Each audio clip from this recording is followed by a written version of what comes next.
Hello guys, ഇന്നത്തെ video എന്ന് പറഞ്ഞാൽ ഞാനൊരു കല്യാണത്തിന് പോകാൻ വേണ്ടിയിട്ട് റെഡിയാവുകയാണ്. അതാണ് എൻ്റെ തലയിൽ കിരീടം കണക്കൊക്കെ ഇരിക്കുന്നത്. അത് കണ്ടപ്പോൾ ഒരു കൗതുകത്തിന് ഞാൻ ശരി ചെയ്തു നോക്കാം എന്ന് വിചാരിച്ചെടുത്ത് വെച്ചതാണ്. ഞാനെന്ന് പറഞ്ഞാൽ കല്യാണത്തിന് പോവുകയാണെങ്കിൽ അന്നത്തെ ദിവസം തല കുളിക്കാറില്ല, മേല് കഴുകാറേ ഉള്ളൂ. തലയ്ക്കും ദിവസം തല കുളിച്ച് ഷാമ്പു ഒക്കെ ചെയ്ത് നല്ല മുടിയാക്കി വയ്ക്കുക. അപ്പോൾ ഇത് കണ്ടപ്പോൾ ഒരു കൗതുകത്തിന് ചെയ്തതാണ്. ഇത് ചെയ്തിട്ട് വലിയ കാര്യമൊന്നുമില്ല. ഞാൻ ചെയ്ത് കുറച്ച് കഴിയുമ്പോഴത്തേക്കും ഞാൻ പോകുന്നതിൻ്റെ പിറകേന്ന് ഈ സാധനം ഈ ചുരുണ്ടിരിക്കുന്ന ഇതൊക്കെ ഒന്ന് നിവർന്നു വരും. അതുകൊണ്ട് വലിയ കാര്യമൊന്നുമില്ല, എന്നാലും ചുമ്മാ ഒരു കൗതുകം തോന്നിയപ്പോൾ ചെയ്തതാണ്. പിന്നെ ഞാൻ എൻ്റെ കയ്യിൽ ഈ ചീപ്പ് ഉണ്ടായിരുന്നു, റൗണ്ട് ചീപ്പ് ഉണ്ടായിരുന്നു. അപ്പോൾ അത് വെച്ചിട്ട് കോമ്പ് വെച്ചിട്ട് കോതിയൊക്കെ ഇട്ട് ഒരു വിധം എൻ്റെ മുടി അങ്ങനെ കിടക്കും, അതുകൊണ്ട് കുഴപ്പമില്ല. പിന്നെ ഞാൻ ഒരു കമ്മലിട്ടു.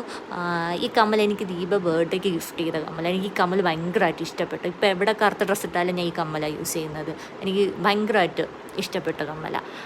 നിങ്ങൾ വിചാരിക്കും കറുത്ത ചുരിദാറിൻ്റെ കൂടെ എന്തിനാണ് ഞാൻ ചുമന്ന കുപ്പികളാണ് ഇടുന്നത് എന്ന് വിചാരിക്കും. ഈ ചുരിദാർ സജസ്റ്റ് ചെയ്തത് തന്നെ എൻ്റെ ഇക്കാക്കയാണ്. ഈ ചുമന്ന കുപ്പികൾ ഇടാൻ വേറൊരു കാര്യമുണ്ട്. കാരണം വേറെ ഒന്നുമല്ല, ഞാൻ ചുമന്ന ഷോളാണ് ഇടുന്നത്. അതുകൊണ്ടാണ് ഇക്ക പറഞ്ഞ് ഈ ചുരിദാർ ഇട്ടാൽ മതി എന്ന് പറഞ്ഞത് കൊണ്ടാണ് ഞാൻ ഇട്ടത്. എന്നിട്ട് ആ മനുഷ്യൻ നോക്ക് നല്ല കളർഫുൾ ഷർട്ടൊക്കെ ഇട്ട് ഈ വീഡിയോ എടുക്കുന്ന സമയത്തുണ്ടല്ലോ, ഈ മനുഷ്യൻ അവിടെ റെഡിയായിട്ട് പോലും ഇല്ല. 5 മിനിറ്റ് കൊണ്ട് റെഡിയായി വന്ന മനുഷ്യനാണ്. ഞാൻ എടുത്ത സമയം തന്നെ 1.5 മണിക്കൂറാണ് ഞാൻ ഇത്രയും റെഡിയായി വന്നത്. ഈ വീഡിയോ എടുക്കുന്ന സമയത്ത് ഞാൻ പറഞ്ഞതുകൊണ്ട് ഇക്ക എൻ്റെ വയറ് കാണിച്ചിട്ടാണ് ഞാൻ കളിയാക്കിയത് കേട്ടോ. നമ്മൾ പോയത് ഫാത്തിമ കൺവെൻഷൻ സെൻറ്ററാണ്. ഞാനവിടെ 2ാമത്തെ തവണയാണ് കണ്ടാണ് പോകുന്നത്. കുഴപ്പമില്ല, അത്യാവശ്യം നല്ല ഓഡിറ്റോറിയം തന്നെയാണ്. എൻ്റെ ദുവാ ബേബി അവിടെ ഇരുന്ന് ഗെയിം കളിക്കുകയാണ്. അല്ല, ഗെയിമാണോ വീഡിയോ ആണ് എന്തോ ചെയ്യുകയാണ്. ദുവാ ബേബിയും ഇസു ബേബിയും കൂടി ഇന്ന് ചെയ്യണം. അപ്പം ഞാൻ വിളിച്ചു ഒന്ന് നോക്കൂ. അത് കഴിഞ്ഞപ്പോൾ ഇക്ക വന്ന് പിന്നെ അടുത്തിരുന്നു.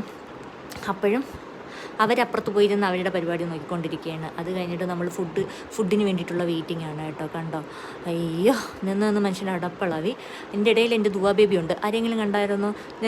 ഞാൻ വിളിക്കുന്നുണ്ട്, ദുവാ നോക്ക്. അതിൻ്റെ ഇടയിൽ പാവൻ്റെ കൊച്ചു ജാമായിരിക്കുകയാണ്. അത്രയ്ക്ക് തിരക്കുണ്ടായിരുന്നു. എന്നിട്ട് നമ്മൾ കഴിച്ചില്ല. നമ്മൾ എന്നിട്ട് പുറത്തു പോയാണ് നമ്മൾ ബിരിയാണി കഴിച്ചത്. ബിരിയാണിയുടെ മൈൻഡ് സെറ്റാക്കിക്കൊണ്ട് നമ്മൾ പുറത്തു പോയാണ് കഴിച്ചത്. അതിൻ്റെ എൻ്റെ ഇടയ്ക്കൊക്കെ അടിയുണ്ടാക്കി. അപ്പോൾ അങ്ങനെ ഞാൻ പിണങ്ങി. അങ്ങനെ സോപ്പിടാൻ വേണ്ടിയിട്ട് കൈ പിടിച്ച് വെച്ചുകൊണ്ടിരിക്കുകയാണ്. എന്നിട്ട് ഞാൻ കുറച്ച് കഴിഞ്ഞപ്പോൾ അങ്ങനെ ഇന്നത്തെ ഒരു ദിവസം ഇങ്ങനെ പോയി. ഇന്നത്തെ വീഡിയോ ഇത്രയേ ഉള്ളൂ. ബൈ.